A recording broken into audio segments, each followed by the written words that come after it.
เป็นพื้นที่สำหรับคนจนก็คืออยู่ง่ายสุดแล้วอ่ะมีขายไก่เป็นตัวเลยอ่ะน้องที่เป็นตัวเป้งๆก็คืออยู่ในกรงนี้อ่ะเขาขายตัวละ200เลยอ่ะยังเป็นเอกลักษณ์ของจีนอยู่เลยก็จะเห็นตำรวจตามจุดต่างๆเนี่ยตอนนี้เรามาถ่ายคลิปกันที่ซัมซุยโพเนาะถ้าพูดถึงซัมซุยโพหลายๆคนน่ะอาจจะไม่เคยได้ยินชื่อก็เลยเนาะเพราะว่ามันไม่อยู่ในหนังสือทัวร์เพื่อนมันคือหนึ่งในย่านที่จนที่สุดของคนฮ่องกงเขาตะโกนใส่ฉันหรือเปล่าตกใจมากเลยเสียงดังก็มันคือหนึ่งในย่านที่จนที่สุดของฮ่องกงอ่ะแล้วมันก็จะดูสภาพวุ่นวายนิดนึงที่โมจะพามาวันเนี้ยก็คือเป็นตลาดสดทั้งอินดอร์แล้วก็เอาท์ดอร์ที่ซัมซุยโพเพื่อนก็จะเห็นว่าเนี่ยแต่ละอย่างอ่ะมันก็จะคะเขากันไปอ่ะมันเป็นทั้งมือหนึ่งแล้วก็มือสองซึ่งบางอย่างอ่ะดูไม่รู้ที่มาว่าของที่เขาเอามาขายมันเป็นของจากไหนอ่ะเป็นของที่แบบมันเคยมีเจ้าของแล้วมันโดนฉกมาหรือเปล่าอ่ะเอาจริงๆคือดูไม่รู้เลยเนาะคนขายที่นี่หลายๆคนก็จะดูแบบหน้าคล้ายๆแขกแบบแขกตุรกีที่เขาอพยพย้ายมาตรงนี้ก็คือน่าจะเป็นอารมณ์เสื้อมือสองเนาะอากงอาม่ามาคุยกองเสื้อกันคือขายทุกอย่างจริงๆเพื่อนล้อจักรยานข้างบนก็ยังมีเลยเหมือนคนนี้ก็คือเนี่ยได้กระทะมาแล้วใบหนึ่งนี่นะดูดิเป็นเตาปิ้งหมูบาร์บีคิวความจริงบ้านหลังที่2ของโมอ่ะก็อยู่เขตใกล้ๆกับซัมซุยโพนะเดินมาได้เลยก็เป็นเขต Prince Edward เนาะเวลาเสาร์อาทิตย์บางวันนะโมก็จะเดินมาซื้อผักซื้อปลาที่นี่ของมันก็จะถูกกว่าข้างนอกประมาณ 20-30% ก็แล้วแต่ดีลอ่ะปกติโมจะมาตอนเย็นแล้วมันก็จะมีพ่อค้าแม่ค้าเขามาตั้งรถขายที่นี่แล้วเขาก็จะขายอารมณ์เหมือนแบบอยากกลับบ้านเราเพื่อนก็ขายผักถุงนึงอ่ะ20 บาทแล้วก็ให้ถุงมาเริ่มมากเลยนะรถแรกแจกแถมเนาะแต่ฟิลพ่อค้าแม่ค้าที่มาขายที่นี่เขาก็จะดุนิดนึงอ่ะถ้าเราฟังจีนไม่รู้เรื่องเขาก็จะแบบตะคอกใส่ดังหน่อยเราก็จะตกใจแต่ว่าของที่ได้อ่ะมันก็จะคุ้มค่านะบรรยากาศเป็นยังไงบ้างอ่ะมันก็จะดูมึนๆมั่วๆอยู่เนาะ แต่ว่าโมก็ชอบนะบรรยากาศมันดูไม่มีอะไรปรุงแต่งดีอ่ะเหมือนซัมซุยโพเมื่อก่อนสมัยอาม่าเรายังสาวเนาะตอนนี้ที่โมเดินคุยคนเดียวเนี่ยหลายๆคนก็จะหันมามองอยู่นะพวกอากงอาม่าเนี่ยเขาก็ยังดูไม่คุ้นเคยกับการถือกล้องคุยคนเดียวเนาะเราลองมาดูเสื้อผ้ากันที่นี่ดีกว่าอยากรู้ว่าถูกสุดอะตกตัวละกี่บาทโอ้อันนี้คืออะไรเอ่ยพวกกระทะปิ้งแพนเค้กนี่ก็ดีมีตาคล้ายๆเนี่ยตาที่อยู่บนแบงค์ดอกที่อยู่บนแบงค์ฮ่องกงด้วยใช่พ่ออ๋อมีทุกอย่างเลยส่วนใหญ่ก็จะเป็นหม้อไหตะไหลเนาะส่วนข้างล่างนี่ก็คือเป็นซีดี AV นะหม้อจะเซ็นเซอร์ไว้ก่อน ดูไม่ได้นะคะเดี๋ยวช่องโดนแบนดูดิอย่างเงี้ยรองเท้าสลิปเปอร์เขาจะขายคู่ละ10 เหรียญก็ตกประมาณคู่ละ40 บาทเนาะอย่างกองเสื้อตรงเนี้ยที่อาม่ากำลังคุยอยู่อ่ะเป็นสเวตเตอร์อย่างดีเลยนะใส่แล้วน่าจะอุ่นอ่ะสีชมพูอะไรอย่างเงี้ยเนาะตกอยู่ที่30 เหรียญ120 บาทยังเป็นมือหนึ่งอยู่เลยนะเพื่อนดูดิสวยอยู่ถ้าข้างในก็คือเนี่ยบุบอย่างอุ่นเลยอ่ะนี่ราคามาอันนี้มาอีกร้านหนึ่งละโอ้ดูดิลายเสื้อก็ยังน่ารักดูเป็นมือหนึ่งอ่ะเพื่อนแต่ว่าน่าจะแบบมีไซส์ให้เลือกไม่เยอะสำหรับผู้ชายตัวใหญ่ๆนะแล้วคือผ้าอย่างหนาเลยเนี่ยน่าจะประมาณ20-30 เหรียญอ่ะ100 กว่าบาทเนาะเนี่ยอย่างตัวเนี้ยเนื้อผ้านิ่มเนื้อผ้าดีอยู่นะก็เป็นทางเลือกเนาะสำหรับคนฮ่องกงที่เขามีรายได้ไม่เยอะมากมาหาซื้อของที่นี่เขาก็ยังพอแอฟฟอร์ดได้ยังพอรับได้อ่ะ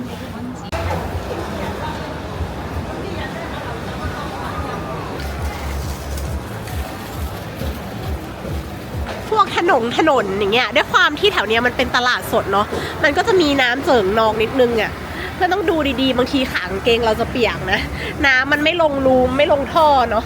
แอบเหมือนถนนที่กรุงเทพนิดนึงนะรถขนผักขนปลาเวลาน้ำแข็งเขาละลายอ่ะมันก็จะมีน้ำหยดติ้งมาตามท่อเนาะก็ถนนมันก็จะชุ่มแฉะนิดนึงโมคิดว่ารถพวกเนี้ยน่าจะเป็นรถที่เขาใช้ขนส่งพวกเนื้อปลาเนื้อหมูเนาะมาลงตลาดเพราะว่าน้ำหยดติ้งเต็มถนนเลยแล้วก็จะมีพวกกล่องโฟมมีรถเข็นอย่างเงี้ยเหมือนน่าจะอารมณ์ตอนเช้าเช้าตู่เขาก็ขนปลามาลงตลาดแล้วก็ด้านขวามือของโมเนี่ยก็คือเป็นตลาดสด แต่ว่าเป็นอินดอร์ที่ใหญ่ที่สุดของย่านชัมชุยโปเลยก็เดี๋ยวโมจะพาเพื่อนเข้าไปดูข้างในกันอย่างชั้นล่างเนี่ยเขาก็จะขายพวกเนื้อสดหั่นสดๆจากเขียงเลยเขาก็จะมีป้ายบอกเนาะส่วนข้างบนนะโมคิดว่าน่าจะเป็นพวกร้านอาหารนะเดี๋ยวเราลองมาดูชั้นล่างกันก่อนแล้วค่อยไปขึ้นไปดูข้างบนกันมาละได้ยินไหมเสียงมีดกระเทาะเขียงโปกโปกโปกเนี่ยกำลังยกมีดอิโต้สับเนื้ออยู่เลยเนี่ยดูมีดเขาดิอันนั้นน่ะโอ้เล่มใหญ่มากเลยอะเพื่อนโอ้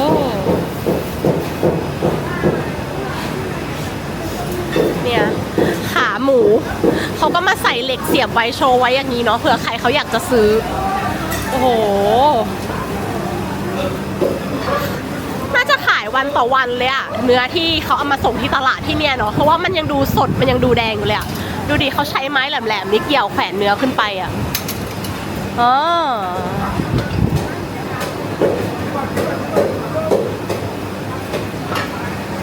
ตลาดมันค่อนข้างลื่นนิดนึงเนาะเวลาเราเดินเราก็ต้องระวังหน่อยส่วนใหญ่คนที่มาซื้อที่เนี่ยก็ดูเหมือนอากงอาม่านะเขามาซื้อของเตรียมไปทำกับข้าวให้ลูกหลานกินตอนเย็นแน่เลยอะเนาะดูแต่ละคนเนี่ยทั้งนั้นเลยเวลาที่โมมาเดินตอนเนี้ยก็เป็นเวลา3 โมงกว่าแล้วเนาะก็ค่อนข้างคึกคักกับเพื่อนว่าตลาดมันยังไม่วายด้านนี้จะขายเป็นพวกซีฟู้ดมีปูด้วยเขาขายอยู่ที่88 เหรียญเนาะปูแต่ก็ไม่รู้ว่าเขาขายต่อแบบต่อกิโลหรือว่าต่อตัวมีอย่างอาม่าคนนี้กำลังเลือกปลาอยู่เลยเขาก็ใช้มือหยิบเลยนะเลือกแต่ละตัวโอ้อันนั้นคือกุ้ง lobster อ่ะตัวใหญ่มากเลยอ่ะอันนี้ก็เป็นหนึ่งในมุมของอันซีนฮ่องกงที่โมอยากจะมาโชว์เพื่อนเนาะในฐานะที่โมเคยอยู่ที่นี่มาแล้ว3 ปีอ่ะก็ปกติโมก็มาที่นี่แหละมาซื้อของสดๆดูอย่างเจ้านี้ดูดิเขาก็จะหั่นแต่ละส่วนเนาะส่วนหัวก็คือแยกมาด้านนี้ส่วนตัวกับไข่ก็จะอันนั้นยังกระดิกอยู่เลยอ่ะปลาหัวปลาส่วนตัวกับส่วนไข่เขาก็จะแยกมาขายอีกส่วนหนึ่งดูดิเลือดสาดมากเลยอ่ะแต่ละตัวคือยังมีเลือดติดอยู่เลยเราจริงๆอยากจะมาแชร์ประสบการณ์ว่าบางร้านอ่ะเราก็ดูไม่ออกเลยจริงๆนะว่าของมันสดหรือเปล่าอย่างพวกปลาเนาะเพราะว่าด้วยความที่ร้านอ่ะเขาจะเปิดไฟสีแดงๆอย่างเงี้ยเพื่อนแล้วเขาก็ชอบเอาเลือดโมไม่รู้ว่ามันคือเลือดหรือว่ามันคือสีกันแน่เอามาป้ายปลาทุกตัวให้มันดูสดใหม่เนาะบวกกับสีไฟแบบเนี้ยเราดูไม่ออกเลยจริงๆว่าแบบมันคืออะไรกันแน่อะเพราะว่าอย่างปลาเขาก็คือผ่าเอาครีบผ่าเอาหัวมันออกหมดแล้วอะเราไม่สามารถจะเช็คจากครีบได้เราไม่สามารถจะเช็คจากความใสแจ๋วของตาปลาได้อะเราก็เลยแบบตอนจะซื้อก็คือไม่ค่อยมั่นใจเท่าไหร่อย่างมุมนี้ก็จะขายพวกของดองอ่ะข้างล่างน่าจะเป็นพวกถังเอาไว้หมักผักดองต่างๆเนาะก็อย่างร้านนี้ก็จะมีด้วยผักดองอะไรอย่างเงี้ยเยอะมากเลยนะพวกขิงดองหรือเปล่าไม่รู้เขาก็มัดห้อยๆไว้ในถุงเนาะ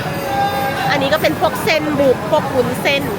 ข้างล่างก็จะมีถังที่เขาไว้ดองผักเหมือนกันกินไม่เป็นนะเพื่อนก็ไม่รู้ว่ามันคือผักอะไรบ้างแต่นี้น่าจะเป็นพวกกะหล่ำอันนี้พวกถั่วฝักยาวเนาะผักอะไรก็ไม่รู้นี่จีนของเขาอ่ะ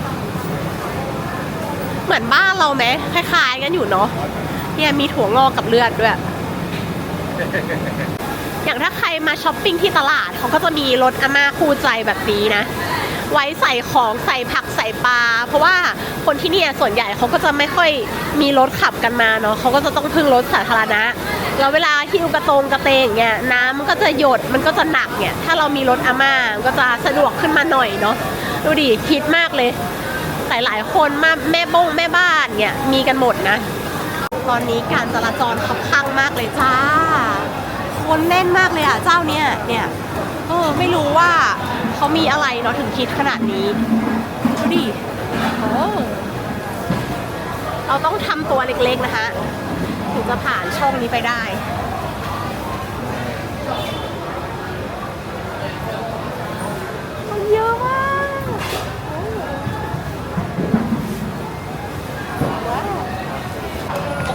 มาตอนนี้ก็ชั้นหนึ่งก็พอประมาณนี้เนาะเดี๋ยวเราจะขึ้นชั้นสองกันนะจ๊ะไป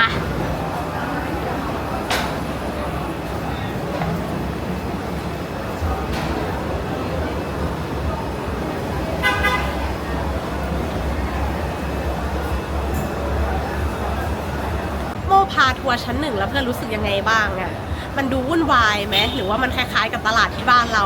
แต่โมจะบอกว่าตอนที่โมเดินไปแต่ละซอกแต่ละซอยอะคือมันสะอาดมันก็ไม่ถึงกับสะอาดเวอร์นะเพื่อนแต่คือมันไม่มีกลิ่นเหม็นเน่าไม่มีกลิ่นเหม็นอะไรอย่างนี้เลยนะไม่มีกลิ่นคราบเลือดอะเหมือนโมคิดว่าเขาน่าจะคลีนตลาดเขาน่าจะล้างตลาดทุกวันเนาะดีอยู่นะเพราะว่าความสะอาดก็คือใช้ได้เลยโอ้อันนี้ชั้นสองโอ้ชั้นสองคือเงียบผิดกับข้างล่างเลยอะความคึกคักคือโบโจไม่มีเลยเงียบมากเอาไงต่อดีเราหรือว่าของกินร้านของกินมันอยู่ชั้นสามวะเริ่มงงแล้วนะชั้นสองน่าจะเป็นฟิลแบบว่าของสดไม่ใช่ของสดเป็นฟิลแบบของแห้งๆอ่ะพวกเต้าหู้เป็นก้อนแล้วเอาไปต้มซุปสาหร่ายไงเนาะดูดิแต่เราไปดูอีกล็อกหนึ่งถ้าเกิดว่ามันไม่มีอะไรเดี๋ยวโบจะพาเพื่อนขึ้นไปชั้นสามกันเป็นโซนไข่ไก่ก็เลยเงียบๆอย่างนี้เนาะโอ้พวกของแบบพวกปลาตากแห้งเนี่ยดูดิเฮ้ยอันนี้คืออะไรอะค้างคาวเหรอโอ้อันนี้คือห่านตากแห้งเนี่ยยังเห็นหัวมันอยู่เลยเนี่ย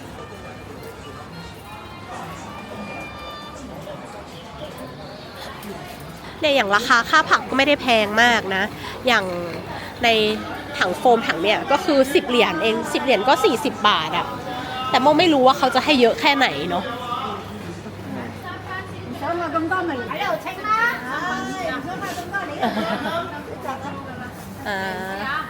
ด้วยความที่ร้านมันอาจจะเงียบมากเนาะเขาก็ตะโกนอยู่น่าจะประมาณแบบว่า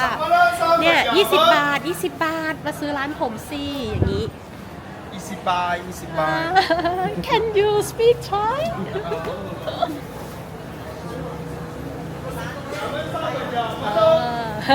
มีแซวออกกล้องด้วยนะน่ารักปะล่ะหนุ่มตีนะ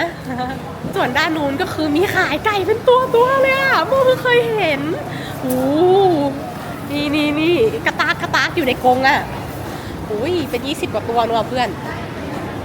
อันนี้ก็คือไก่ที่โดนถอนขนเรียบร้อยแล้วอยู่มุมนี้เนาะส่วนน้องที่เป็นตัวเป้งๆก็คืออยู่ในกรงนี้อะเขาขายตัวละ200เลยอะเนี่ยมีป้ายราคาอยู่ตรงนู้นเนาะ200ก็ประมาณ800 บาทโอ้อ้วนๆเลยอะดูดิน้องอ้วนมากมีไก่ดำก็มีนะตัวพองเบิ่มเลยเนี่ยเทียบกับมือโม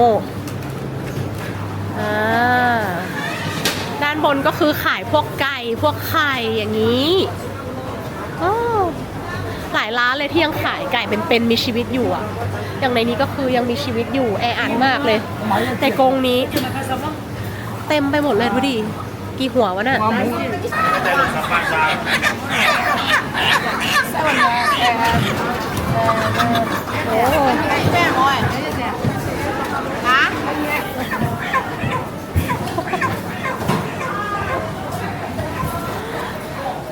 อาม่ากวักมือไล่ละหนึ่งอาม่าบอกว่าไม่ซื้ออย่ายืนเกะกะโอ้อันนี้จะขายพวกพืชเป็นหัวพวกแบบแครอทพวกอะไรอ่ะเนี่ยบีทรูทอย่างนี้เหรอดูโลโก้มากเลยเพื่อน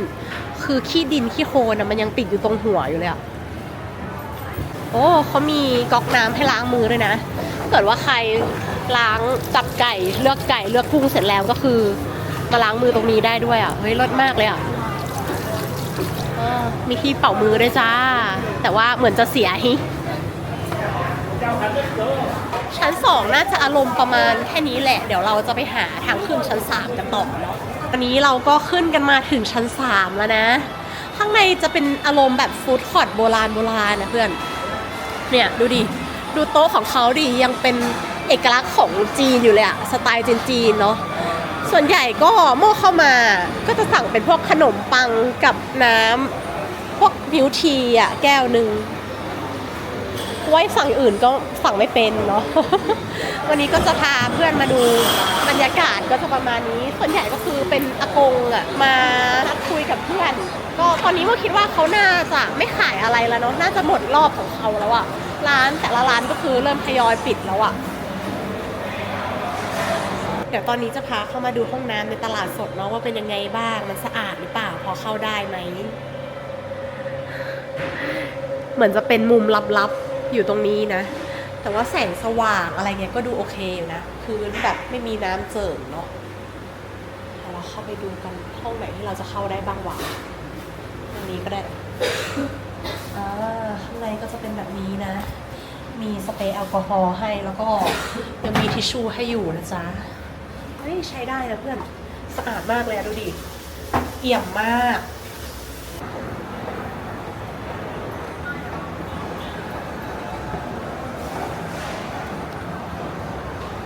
ก็ ก็เสร็จจากตรงเนี้ยเดี๋ยวโมจะพาเพื่อนไป Dragon Center เนาะก็คือเป็นห้างใหญ่ห้างโบราณแบบเก่าอารมณ์เหมือนสมัยยิ่งกว่าโฟมดยังสาวอ่ะก็มันเป็นห้างที่น่าจะไม่มีอะไรปรับเปลี่ยนไปเลยเพื่อนพอเราไปอ่ะเราก็จะได้อารมณ์แบบห้างเก่าๆห้างโบราณเนาะเดี๋ยวโมจะพาเพื่อนไปดูชั้นบนสุดซึ่งเป็นชั้นของฟู้ดคอร์ทที่นั่นไปดูว่าคนฮ่องกงที่เขาไม่ค่อยมีเงินน่ะฟู้ดคอร์ทเขาหน้าตาเป็นยังไงโบราณแค่ไหนราคาอาหารดีหรือเปล่าระหว่างเราเดินไปดากอนเซ็นเตอร์เนาะเราก็จะเห็นตำรวจตามจุดต่างๆเนี่ยเขาก็จะมาขอตรวจพาสปอร์ตอ่ะก็ไม่รู้ว่าแถวนี้แอบเป็นแหล่งกบดานของพวกที่หนีวีซ่ามาหรือเปล่าแอบลักลอบเข้ามาทำงานผิดกฎหมายหรือเปล่าแต่ว่าเท่าที่โมเห็นน่ะตำรวจประมาณ20คนแล้วนะกระจายไปตามสี่แยกของชามชุยโปแต่ละที่เนาะ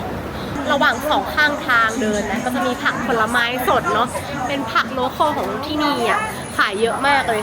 แล้วดูส้มเขาน่ากินมาก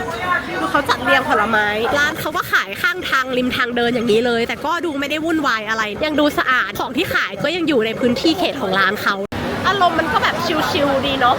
เลือกซื้อเลือกขายตรงนี้ได้เลยโมคิดว่าอาม่าน่าจะชอบอะถ้าใครมาเที่ยวย่านนี้ก็ต้องมีความสู้ชีวิตประมาณหนึ่งเนาะเพื่อนเนาะเพราะว่า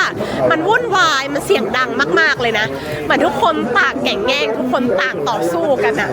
โฮมเลสก็จะมีในย่านนี้แหละปกติอะเราไปเดินในฮ่องกงอะที่อื่นก็จะไม่ค่อยเห็นโฮมเลสก็เขาก็จะมาอยู่แถวๆนี้แหละที่ชัมชุยโปเนาะเพราะว่าเป็นพื้นที่สำหรับคนจนก็คืออยู่ง่ายสุดแล้วอะตรงเนี้ยคนลุงก็คือชิลเลยเอาเตียงเอาผ้าห่มเอาอะไรแบบของแกมาลงหลักปักฐานที่นี่เลยงงมากมาทุกอย่างอะสมัยแรกๆที่โมมาเที่ยวชามชุยโปเนาะเมื่อประมาณ8ปีที่แล้วละเมื่อก่อนนะเขาจะแบกของขายกับดินเลยนะพวกนาฬิกาต่างหูกระเป๋ารองเท้ามือสองทั้งหลายอะแบกขายกับพื้นอย่างนี้เลยจ้าแต่ตอนเนี้ยคือมันหายไปหมดละโมคิดว่าตำรวจพวกเทศกิจอะเขาก็คงมากวาดล้างเนาะเพราะว่ามันดูไม่เรียบร้อยเพื่อนเท่าที่เห็นก็คือกลายเป็นร้านเป็นช็อปอย่างเงี้ยแผงลอยอย่างนี้แทน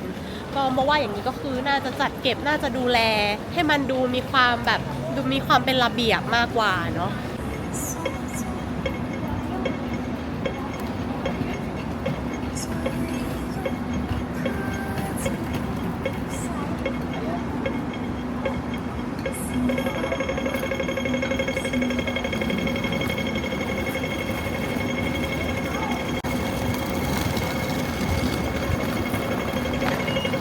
ตอนนี้เรากำลังข้ามถนนกันแล้วก็คือข้ามแบบทะแยงมุมเลยเนาะเพื่อที่จะตรงไปที่ดากอนเซ็นเตอร์ถึงแล้วจ้าชาดาข้างในก็ยังให้อารมณ์โบราณเก่าๆนะเพื่อนนะใครที่คาดหวังอยากมาดูห้างเก่าของฮ่องกงอ่ะมาที่นี่จะไม่ผิดหวังเลยแต่เดี๋ยวเราหาทางเข้าแป๊บนึงโอเคเจอละ